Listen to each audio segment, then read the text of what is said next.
Welcome, everyone, and thank you for tuning in to Swoon-Worthy, a podcast for movies and series set in different time periods. Today, we are covering a heartwarming story called A Little Princess. This story was published around the turn of the 20th century by British American writer Frances Hodgson Burnett. And the first movie adaptation goes all the way back to 1939, starring Shirley Temple. But it's the 1995 adaptation that has resonated with so many of us and that we will cover today. I'm your host, Carly, and today I'm joined by my friend, Tommy, who you may remember from our Phantom of the Opera episode and Tuck Everlasting. For many of our listeners, this is a childhood favorite, and Tommy, I know that we both grew up watching this movie and find it very nostalgic. Oh, absolutely. This wasn't a movie that I saw in the theaters, but I certainly remember it as a kid watching it in my room and just being so enchanted by it. It had so many different elements that were visually impressive, and the storyline was really compelling. But I didn't really realize how popular it was until I was an adult and I would hear references about it. I didn't really ever talk to anyone about it as a kid. Yeah, that's kind of a similar memory for me, popping in the VHS in my room or in the living room with my siblings. It's nice to talk about it now. Yeah, I'm so excited to talk about this episode. It's been one of my favorite movies in this time period, and it's just a really good feel-good movie that I think has a cult following, to say. Ooh, I love that. Yes. So before we dive into the storyline, you mentioned the memorable visual elements of the movie, and I think that's spot on. This director, Alfonso Cuarón, has always been someone who has intrigued me for his unique filmography and the style of his films. So we have A Little Princess, 1995, which was one of his first movies that he directed. But then after that, he went on to direct that modern adaptation of Great Expectations starring Gwyneth Paltrow and Ethan Hawke. Then Y Tu Mama Tambien in 2001, which if you've seen it, you'll know it's a bit risque. Both of those movies are rated R. But then after that, in 2004, he directed the third Harry Potter, The Prisoner of Azkaban. So he's going back to telling child appropriate stories. Oh my gosh, I had no clue he was in the Harry Potter series, but that's really quite impressive. Yeah, I just think it's interesting that he covers so many different genres of film. He also did one of the short films in Paris Je t'aime, 2006, Children of Men, Gravity, and then Roma. And he has four Oscars to his name. He won two for Gravity and two for Roma. I really like Children of Men. Yeah, I That's got haven't. Clive Owen. Yes, Clive Owen, yes. Low key, Prisoner of Azkaban is my favorite Harry Potter movie of the series. That may be an unpopular opinion. I think I'm partial to Goblet of Fire just because I was so intrigued when the other schools came, and I Yeah. like Fleur Delacour and like the French people really did it for me. Yeah, no, that's definitely like my close second. And the Yule Ball. Yes. Love it. Okay, so this movie that we're going to be focusing on now, 1995, A Little Princess, it was also nominated for two Oscars, cinematography and art direction, set direction. That's great. I'm glad it's getting its flowers and recognized at the time. Yeah, definitely. And I did read also that it was one of those that they put through theaters and it didn't really take off in theaters, but I think it really became successful over the years. Set in 1914, right before the Great War, World War One. And the opening scene, we got to talk about this opening scene. So we have a little girl telling a story, and you hear the voiceover of this little girl, Sara Crewe. It's a story set in India, and then we see the little girl in India playing with a little companion friend and sitting with another woman who, we might think is her governess. Perhaps her son is the little boy that Sarah's playing with. And they're just having a nice time. It seems like a very wild, free childhood for Sarah. Yeah, I mean they're playing in the river and running through the jungle. It looks beautiful and tropical, and it's sunny and warm, and Hmm. they're careless children just enjoying the fruits of life together, right? Yeah, I would love that as a child, just being able to be in another country, frolicking around in the jungle. It's pretty cool. And then we see her with her father in the next scene, and we kind of learn that they're going to be leaving India. She's going to be taken to New York City to a boarding school. And in the book, I feel like this is a similar thing where she always knew one day would come where she'd have to go to school away from her father. So this is just kind of the first little moment of sadness. Like she's very clearly has a wonderful relationship with her dad. Her mom passed away, and it's a little heart-wrenching, all these moments with her father. Absolutely. You know, her father expresses that New York City's safer for them, and there's a bigger picture of current events happening in the world outside of her imaginative um, world she's created with her friends. Right. So Sarah and her dad, and they're also accompanied by Ram Dass and his pet. I Yeah. was a little confused with how Yeah. that connection was made and if they knew each other that early on. That's a good point. So they're on the boat, they're on the ship, making their way to New York City. And yeah, you get a glimpse of Ram Dass, who, if you read the book or if you've seen this movie before, is a very important part of the story. This character, this guy's little monkey friend. But yeah, agreed. I almost feel like they weren't traveling together because I think he's going to be employed by someone in New York City, right? So like maybe they just happen to be on the same ship together. But he definitely sees Sarah and her father. Like he knows Hmm. who these people are. Absolutely. He was certainly like a guardian from afar. Yeah. And I love that. It's kind of like a nice magical element. And we also get a sense that the father is quite wealthy. He has a good position in the British Army. This is actor Liam Cunningham, and I feel like he has a bit of a Jason Isaacs vibe going back to Harry Potter. I don't know if you know uh what is it? Lucius Malfoy, that actor. Oh, yeah, I can see Yeah. that. Yeah. This actor, this was one of his earlier roles. He was also in Game of Thrones. And That's what I remember him. yeah, Northanger Abbey, 2007. This is an episode my sister and I covered last season. He plays General Tilney, and he's very mean in that. So it's just crazy to see this actor's range because he is just the sweetest, most endearing father in this. Absolutely.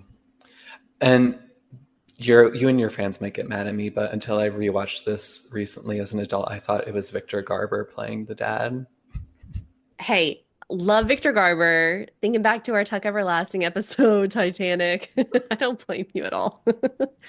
And that's the thing too with some of these childhood movies. It's so fun to look back or to go back and rewatch and pick up things you didn't when you were a child.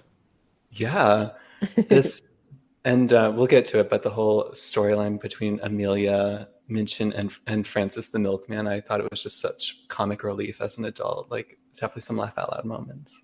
So funny. Oh my gosh, I'm with you there. And we're about to come to the part where we meet Amelia and her older sister, Miss Minchin, because after we transition from the ship to the streets of New York City, we see the boarding school sign, Miss Minchin's Seminary for Girls. And, every step of this journey, you can imagine how hard it is for this little girl and her father, knowing that they are about to be separated. Ugh, it just tears at your heart. And they knock and they're waiting at the front door. And at first, we see Amelia. So we see the nice sister. And then I looked at her, I was like, she looks so familiar.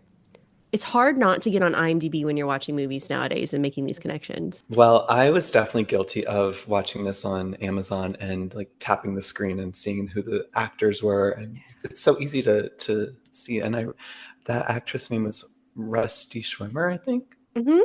She has had a really long career. And And I just remember her from Twister. She's the mom in the opening scene. oh, okay, cool. Yeah. Okay. And then we meet Maria. That's her name, even though we always just refer to her as Miss Minchin. Miss Minchin. It's customary to call the eldest daughter Miss, followed by her last name. And then the second daughter can be called by her first name. So Miss Minchin and Miss Amelia. Amelia was jolly and sweet, but from the minute Miss Minchin is on the screen, you just despise this woman. I know she has such an air to her, and you're scared to look at her, scared to say the wrong thing. She runs that school like a tight ship, right? Yeah. Miss Minchin acts so charming and puts on that fake smile for Sarah's father, Captain Crewe. But deep down, you know she's a horrible person. This actress plays her part so well. The actress is named Eleanor Braun, and while she's giving Sarah and Captain Crewe the tour, he says, spare no expense for her comfort. So, because he has money, she's going to treat them very nice. And then on the tour, though, you also see your first glimpse of Becky, this little girl mopping the floor, and she's the scullery maid. She's not treated the same as the others. And this is such a huge plot point of the book and of the movie, but then if you learn about it from the book, they did change something for the movie, and I think it was for the good. I think it's a really well, here's the other thing too. In the book, it's all set in the UK. They bring it to New York City for the movie. I don't know if you knew that, Tommy. And so for Becky, she's African American. It's a good choice, I think, for this movie, setting it in New York City and bringing it to sort of American audiences. And we, as a child, are starting to learn about how things were different for people, the different skin color, and that's how history treated them. And it's important for us to learn this. Absolutely. I I see a lot of good lessons as a kid, and even I picked up on some of the conversations that they had about the way that they treated Becky and how that type of behavior is learned. Mm-hmm. And Right. and at the end of the day, they're just kids with that just want to be happy and live in peace, and they see more of what they have in common than what they have different. Yeah. Yeah, because I mean, right off the bat, Sarah, she's like confused, right? Like, why is Becky being treated differently? She comes from her wild kind of running around in nature childhood, and she probably had a different cultural experience. She got to see people from different cultures and backgrounds. Yeah, And then, they zoom in on the class with all the little girls, and they all look the same. They all probably have the same, wealthier sort of background. And it's just a very stark contrast from what she had seen in the hallway. I agree. Miss Minchin says, no doubt she'll be our most popular student in no time. So she's already creating this harsh competitive environment, and she's setting Sarah up for failure because that little Lavinia girl is just it just cuts to her face, and she's like, oh no, this is my enemy now. And when it zooms in on her putting her classmate's hair in the ink, it's like a threat. Oh my I gosh. know. I guess they didn't have chewing gum available, but it was definitely also giving me like Mean Girls vibes, where Katie's going to school for the first time, Yeah. saying she came from Africa, right? Oh my gosh, is Mean Girls just a little princess? No, I'm just kidding. Love that connection you made there, Tommy. It was interesting to me. I really like that scene and the costuming in that scene where Sarah sees all the girls in the green and she's in this white dress and her curly locks. And I feel like that played homage to Shirley Temple's character. Yeah. Oh, that's so true. Yeah, the curls were very Shirley Temple. Then she gets, taken up to her room. Oh, wait, sorry. Before she goes, there's the heart necklace, the locket. And Miss Minchin's so mean. She like instantly tries to grab it away from her neck, which is so rude. Jewelry and finery are not permitted. And then she's like, what if I wear it in my room during my free time? And I love it when she's like, if you insist. And she's like, I do. Yeah, that was such an act of defiance, and the girls in the classroom gasped. And I think Hmm. that really set the tone for this struggle within the school of Sarah versus Miss Minchin. Yeah. She's so sweet, so kind-hearted. She's not trying to be, rock the boat. It's just like she probably has never really interacted with people like this before. And she just was literally speaking like, yeah, I insist. Agreed. She's like a voice of reason and very level-headed. And Hmm. Miss Minchin, I'm sure as we learn more about her character, she's sort of given up on some of those. Oh, yeah. It takes us to one of our other scenes where, she's like, saying that she's going to be taking French lessons. And she's like, do I have to? Like, she's not trying to be rude to the poor French instructor. She's literally like, I, I know how to speak French fluently. So why should I? Did you like that part, Tommy? I love that lesson. They're like, je mange, tu manges, il mange. It's like Yeah. so dull, so boring. And I don't even think the teacher was really interested in teaching the lesson either. He was like taking coffee breaks. And do you remember that show? Yeah. Yeah. Oh my gosh. Yeah. And then there's like the math class, and the little girls are standing up doing their times tables. And again, she's just mismentioned so mean to the poor little, what is her name? Ermengarde? Ermengarde? Emengard, I think. Ermengarde? Yeah. Um, like this poor girl. Oh, my heart goes out to her. I know. That was so sad seeing the tear go down her face Yes. Yes. and like And threatening to like write her dad. yeah, she does not need that. It is so hard seeing little kids being treated poorly by the evil headmistress or headmaster. Like that's in so many stories.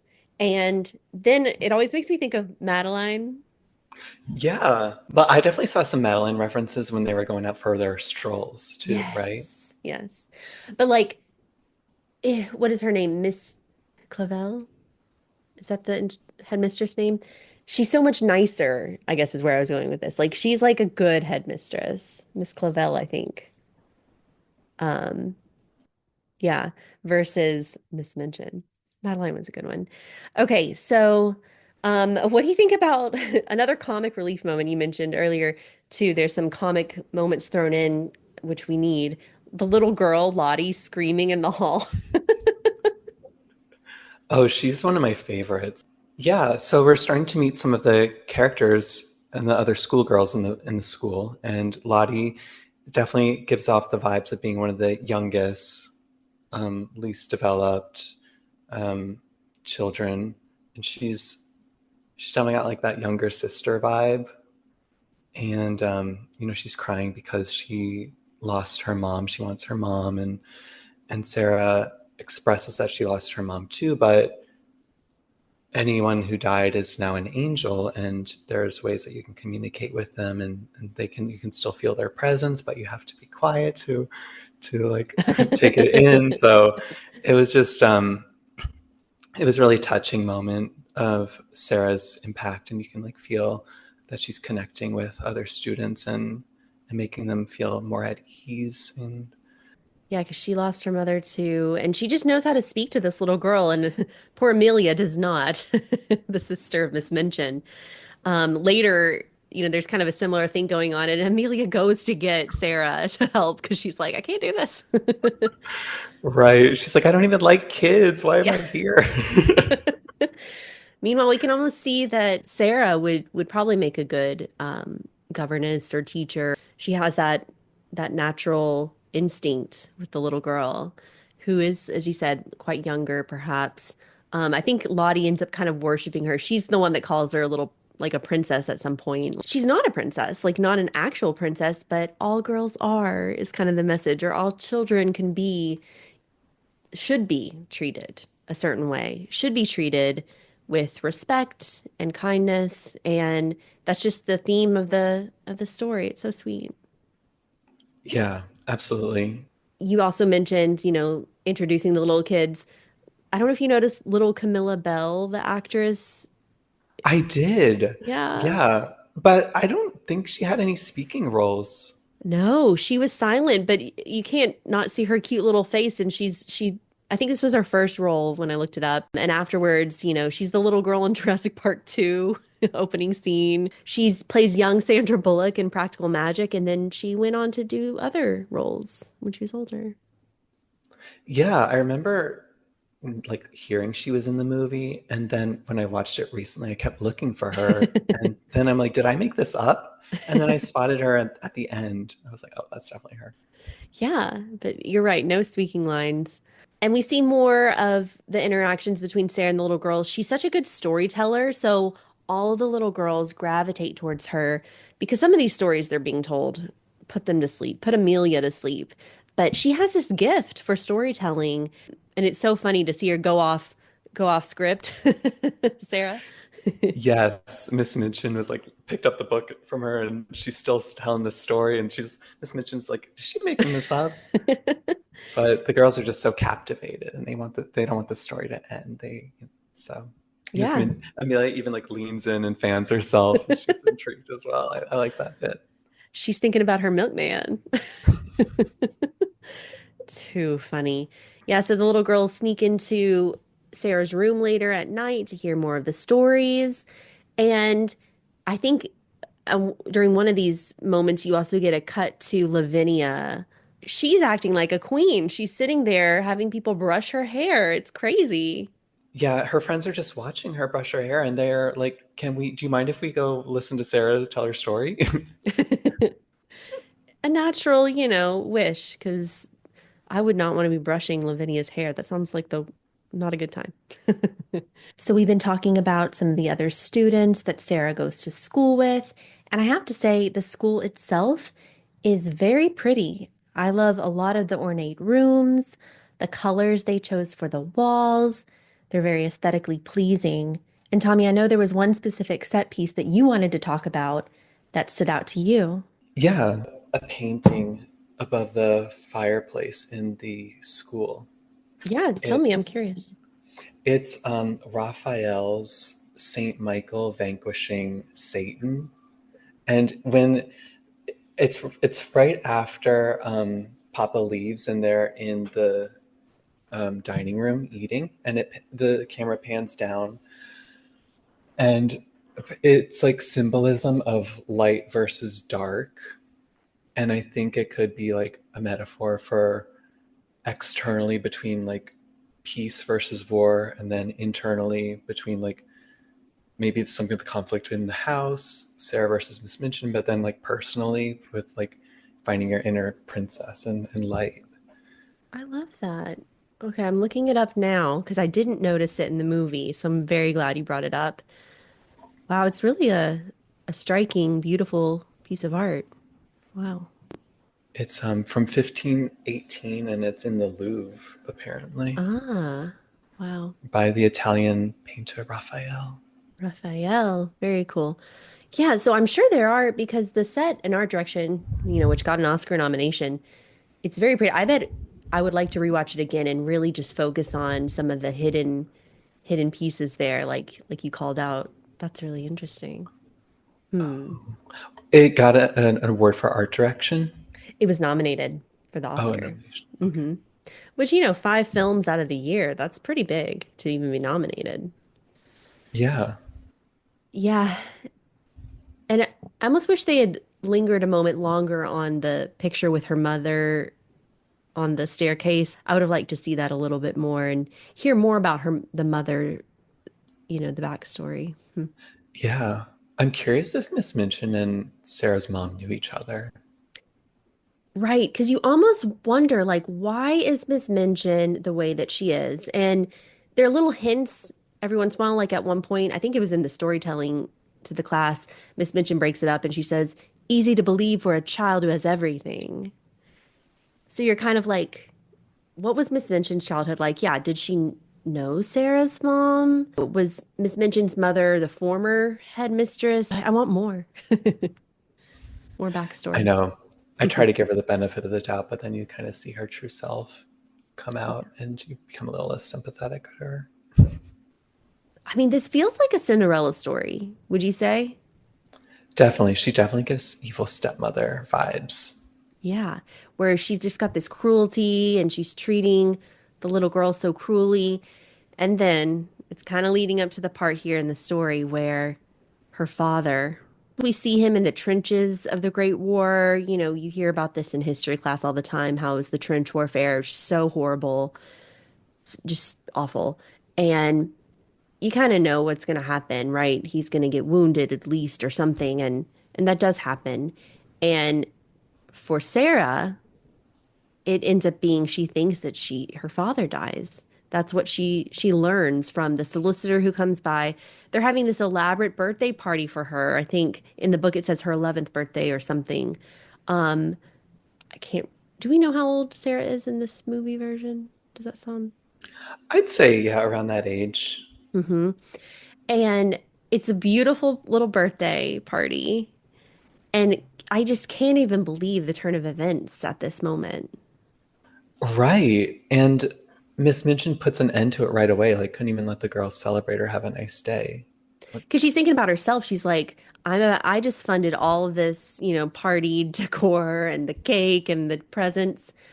And wow, like I'm just gonna break it to her. And she's thinking about herself. It's really, really sad. I know. Yeah.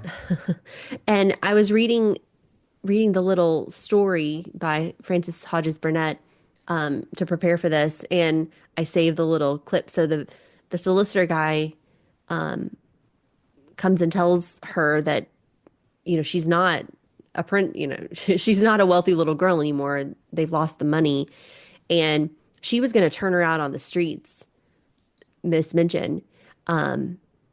And so she said, here's the quote from the book. I've been robbed and cheated. I will turn her into the street. And then the solicitor guy says, I wouldn't do that, madam. It wouldn't look well. Unpleasant story to get about in connection with the establishment. Pupil bundled out, penniless and without friends. Better keep her and make use of her. She's a clever child, I believe. You can get a good deal out of her as she grows older. So I think the plan in Miss Minchin's mind was I'll turn her into the servant girl now, or have her be a tutor even. And then eventually she can work for me. She has nowhere else to go. She can be an unpaid teacher for me because she is smart. How awful. That is so sad. It's so And it's sad. it's it's wild how quickly her luck changed and had everything just taken away from her. Yeah. And she doesn't even care about the money right now. Like Sarah, she's really just upset about her father, who she loved dearly. And that also makes me think of Cinderella, because like in this story of fairy tale Cinderella, she loses her father and she's just remains kind throughout everything, even though she's suffered this great loss. So yeah. Yeah, and as you see, Sarah like still keeps that humanity within her and giving to others and trying to make other people feel better. So like one of the touching moments when she gets a little bit of pocket change from a boy on the street and she uses it to buy a pastry for herself and then sees someone who's struggling worse than her, and instead of taking a bite she gives the young child her pastry. Yeah.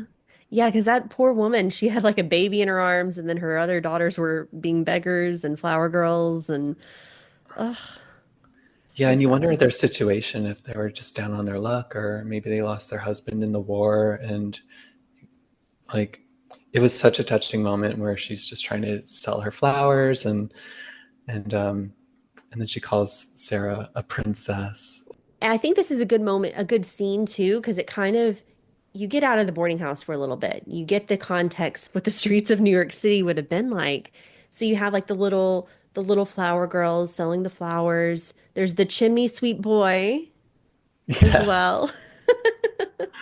That's such a funny moment.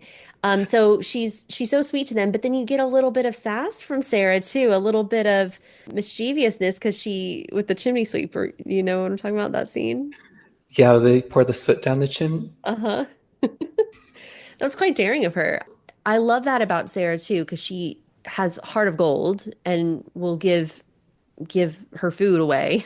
But then she kind of has that childlike mischievousness. And then earlier at the birthday party, she said to Lavinia, like, all girls are princesses, even snotty two-faced bullies like you, Lavinia. So that's my favorite part of Cinderella stories is when they give the Cinderella character a bit of a oomph. You know what I mean? She'll stand up Yeah, for herself. Of course, she's not cookie cutter. She's got a Mhm. little bit of edge, but she's Yeah. standing up for what's right. Yeah. And you can easily see that she's just the most kind-hearted person ever to people who deserve it. When Sarah mops the floor, she just, she's wearing the gray clothes now. She's been turned into the servant of the boarding school and she mops the floors. They look really clean. And then Lavinia, like she looks at her and she just like walks across the freshly cleaned floor. Ugh. Lavinia definitely gave off that mean girl energy. Mm-hmm. But Sarah got a little bit of payback when putting a curse on her. That was so funny. See, I love that little high-spiritedness of Sarah doing the chanting and then, oh, I wouldn't brush my hair so much if I were you. Oh I like man. that part too. Yeah. Oh my gosh. And how horribly sad is it when she like takes the circle of chalk and draws the circle on the floor and she like cries in the circle for her father. I know that, and that plays back to the story she was sharing about how um, you're protected in the circle. Within those stories, did you kind of track the symbolism of current events and like the poison arrows translating to chemical warfare? Like, Oh my goodness, that's good. No, keep going. I did not catch that. do you remember the story? I mean, they're in India, and the arrows release. There were like poison arrows, and it like killed the deer or something. But Yeah. it was at the same time that the father's in the trenches, and the plane is dumping the chemicals, and Oh, he's like passing out. And I think that's what causes blindness. yeah. Yeah. And his amnesia, I think it said it was like a side effect of the poison gas could be amnesia. It was rare, but it happened. Yeah. I didn't totally pick up on the connection there. I think the CGI graphics were a little crazy for me, like those like Medusa heads. I was like, ah, what's going on? Um, but I mean, it's so important for us as the audience to see Sarah's imaginative storytelling. And yeah, she's reading think about it too. She's reading the letters from her father. So she could be getting some snippets of information about what the war's like. And so in her head, she's playing it out as this story in her head. I don't know. It's interesting. Hmm. And throughout some of these scenes too, like on the streets, because we know that the neighbor ends up being, so the neighbor is Mr. Randolph. He's the one who hired Ramdas. I really like that scene. After Sarah got the flower, she is sympathetic and delivers it to Mr. Randolph's residence and leaves it at his door. It's a sign of respect and um, expressing her sympathies. And Ramdas catches her do that, and I think he realizes she's this very special girl. She is, yeah. And Ramdas is so cool because eventually he starts to see and pick up that this poor little girl's not being treated well. And they have that connection. So this is probably the moment that stands out to me in my head the most from like memories of this movie when I was a child. They're able to see each other from the two houses across the way through the window or the balcony, and they have this magical moment where it's like they're communicating not through words, and there's some twirling and it's snowing and it's just the sweetest little thing. And she probably, to her, seeing this man dressed in the attire from India, it probably makes her a little homesick too. Absolutely, and that scene definitely stood out to me too. I think the song "Kindle My Heart" and the combination of traditional orchestra instruments with the Indian sitar. It was like a really beautiful combination. Um, that is like agreed with. Twirling around, it was sunny. There were snowflakes. Aw, such a sweet moment. To continue on with the Mr. Randolph story, he goes to the hospital thinking maybe he could find his son, but he doesn't. But he does see our Captain Crew bandaged up, sitting there with amnesia. And I'm sure when you're first watching it for the very first time, you kind of don't know what's going on, but we know that this is Sarah's father. And Ramdas kind of persuades him, like, uses a bit of persuasion, like take him home. What if your son is somewhere in the Great Britain in a hospital needing care? Why don't we take him home and treat him like a son and give him the care that he deserves? And as an audience, you're kind of like rooting for this to happen for sure. Yeah, it's really like a stranger that they're taking into their home, but you have to tell me if I'm wrong, but is John the guy that Papa, I don't remember his name, that he was like trying to save in the trenches and didn't actually make it out? Yeah, I think so. He was a soldier in John's regiment. Yeah. Yeah. So he takes him home, which is wonderful. Yeah, agreed. So Captain Crew goes back to the Randolph's residence and he's wearing his blindfold and making improvements in due time, but he's definitely still connecting the pieces and there are bits of his past that he can't quite connect to the present. And Hmm. that's visible with some of his conversations with Ram Dass, where he's saying words that are familiar to him, but he can't exactly recall. Yeah, I And feel like Ramdas is being very patient with him too, and he's trying to trigger his memory without being too abrupt. It's really, you just have to feel like Ramdas is like this wise man who just knows what to do in this whole story. He's got it orchestrated. of course, and as a kid, I definitely thought he had some sort of a magical element to Hmm. him. Hmm. I'm with you. And I'm just going to bring up the 1939 Shirley Temple movie a little bit because I watched it recently for the first time, never seen it, but I knew it existed. And I knew this movie was kind of based on this as a combination of the movie and the book because I hate to say this, in the book, the father actually dies.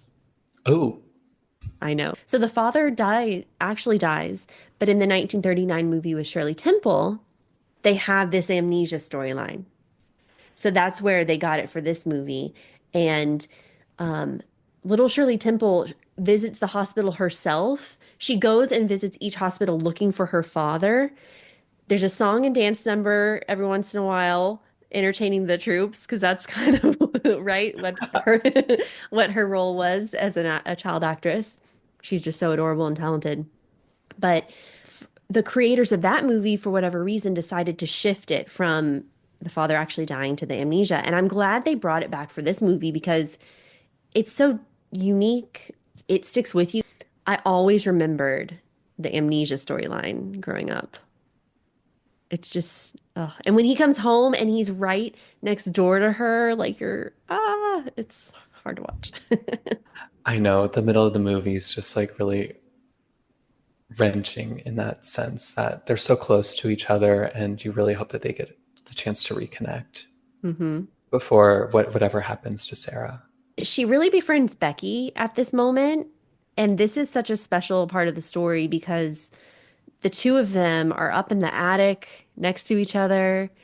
They're treated horribly. In the book, they're like starving. Also in the Shirley Temple story, they really focus on the starving aspect a bit more. And they're finding comfort in each other and a camaraderie. And finally, Becky has a friend. Oh my gosh. Agreed.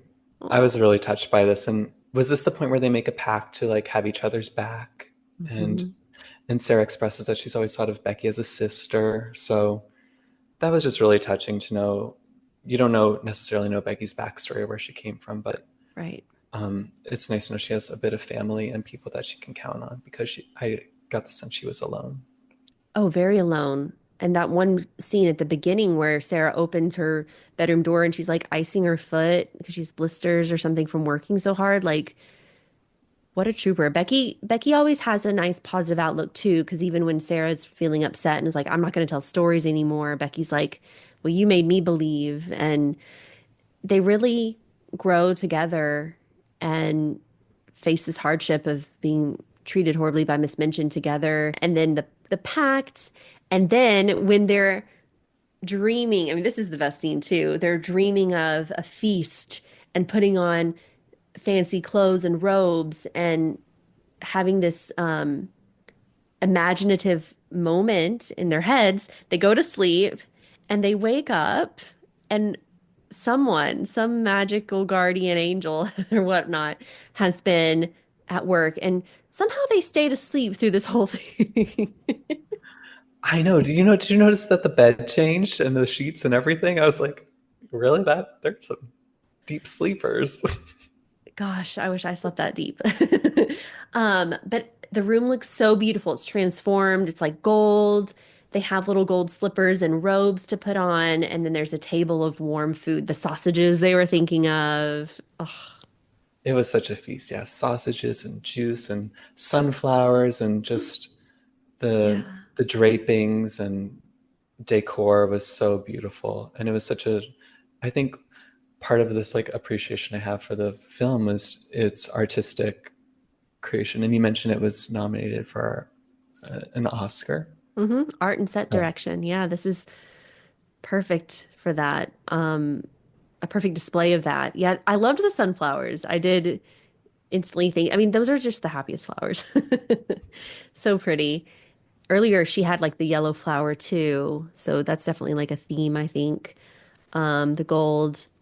And yeah, Ramdas coming through. I mean, they don't really know who it is at this point, who did this. They think it's like magic. They're a little scared, actually. Like, right, yeah, Becky was nervous to eat the sausage, but like not that scared. not that scared. That was cute. If you Mm. could imagine like a feast like that, what would be your ideal breakfast? Ooh, I love this. I think some warm bread. I liked the thought of the muffins that they had. Some macarons, perhaps. What about you? Yeah, macarons are good any time of the day, right? Uh-huh.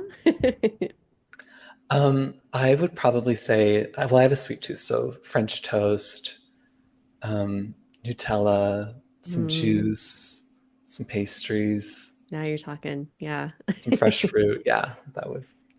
Yeah, fresh fruit. They need some vitamin C at this point.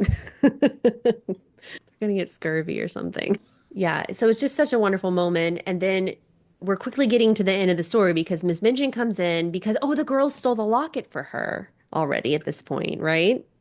Yes, So she had her necklace brought back, returned to her. The girls really diverted the attentions of Amelia and Miss Minchin and really came through.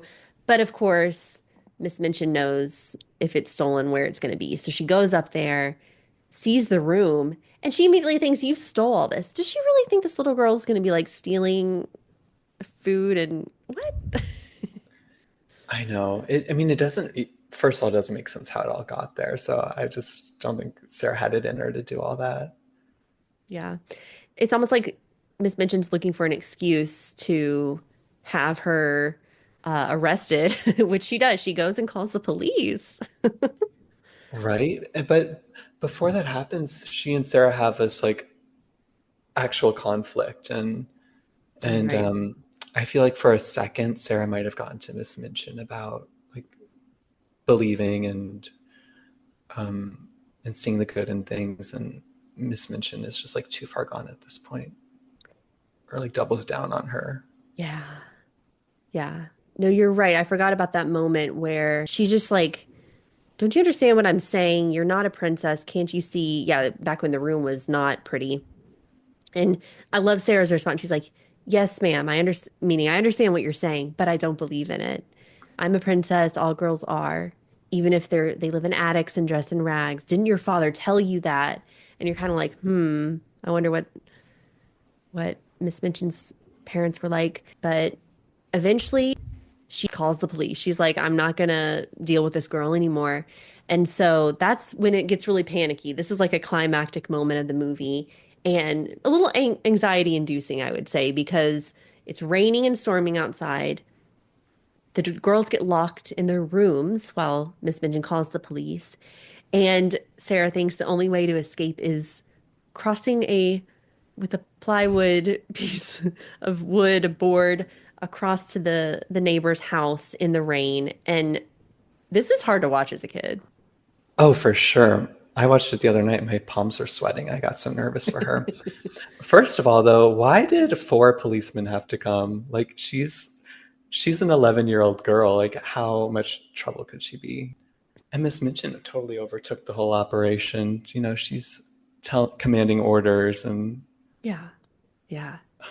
Poor Sarah does lose her balance.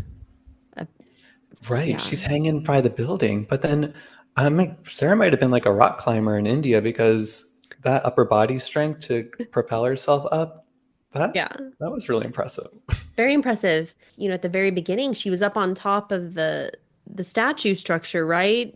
So they were probably thinking we got to lend some evidence to her being able to hang from an edge of a building. Very impressive. She's a little gymnast. So she makes it next door, and the policemen go downstairs, right? And then Miss Minchin orders them inside the next door neighbor's house. And Yes. Yes, she does not give up. And this is the moment where you're like, "Oh my goodness, what's going to happen?" And little Sarah shuts herself up in the room where her father unknowingly is. And there's a fire burning. It's nice and warm. She kind of like goes into the corner and is crying. She's just probably exhausted at this point. She almost died. She's probably having flashbacks to that horrible moment on the roof. And the man starts to try to comfort her. Earlier there was that scene where she was crying in the other room. Do you remember she's crying in the attic and he like shuts the doors on her? yes. I was like, oh man. But no, he was probably just still sick. But he's a bit healthier now, and he's like trying to comfort this poor little girl, not even knowing who she is. And you're just waiting for her to open her eyes. You're like, oh my gosh, she's gonna freak out. And she does. I know. And I think, were the lights out at this point? And right before her father sees her, like the lights come on. And I feel like that was a bit of a metaphor of, connecting the dots and making a connection. That's so good that you brought that up. Yeah, the storm kicks the electricity out. Yeah. And she's screaming. She's like, "Don't you remember me? God, can't you remember?" The actress is doing a great job in this scene, I feel like. He's still just trying to put those pieces together, working through it.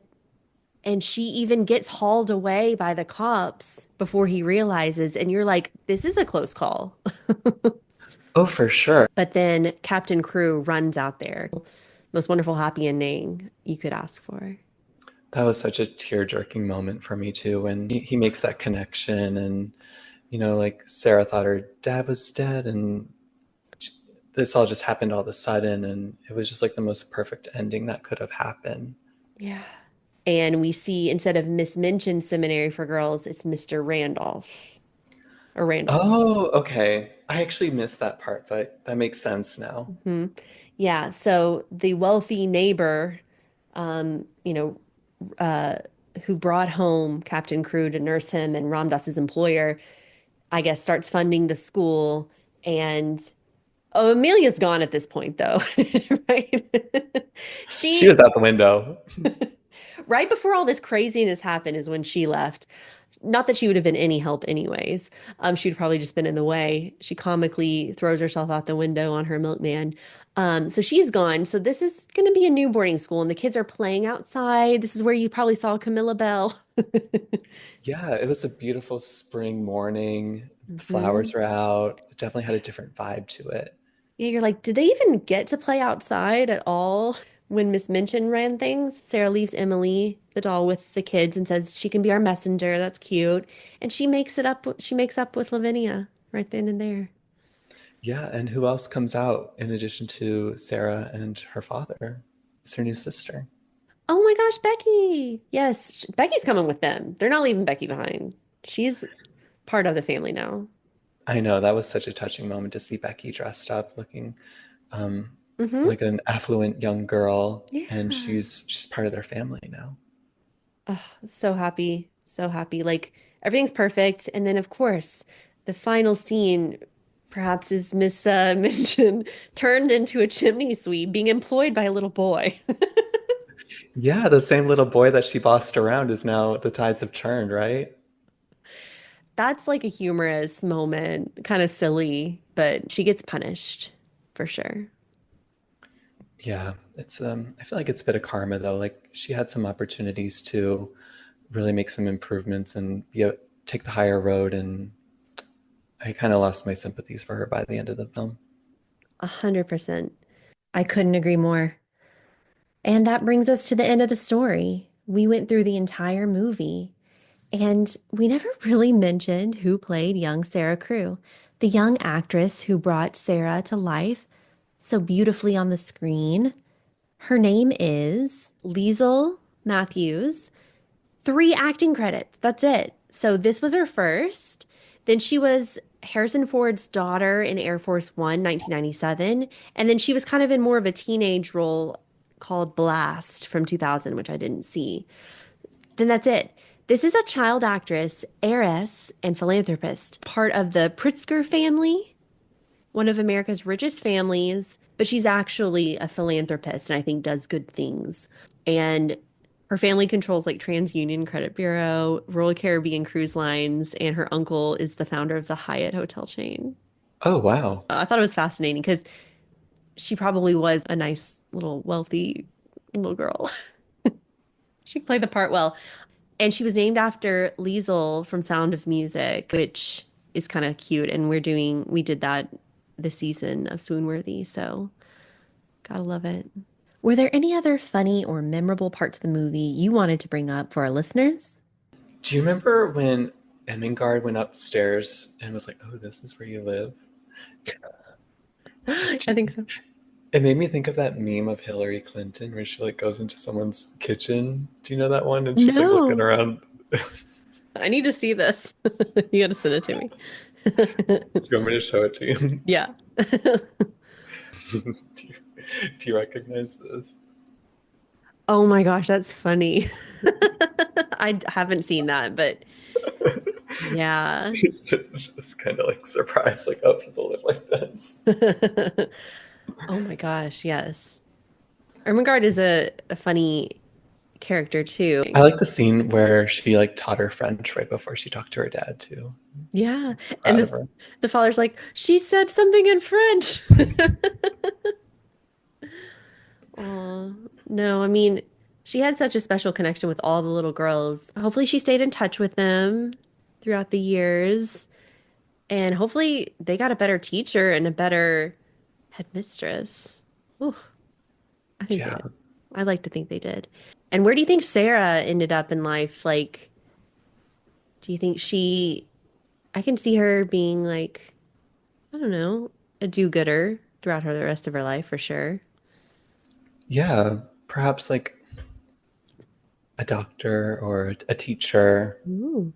or just like a really good mom. Yeah, yeah, for sure.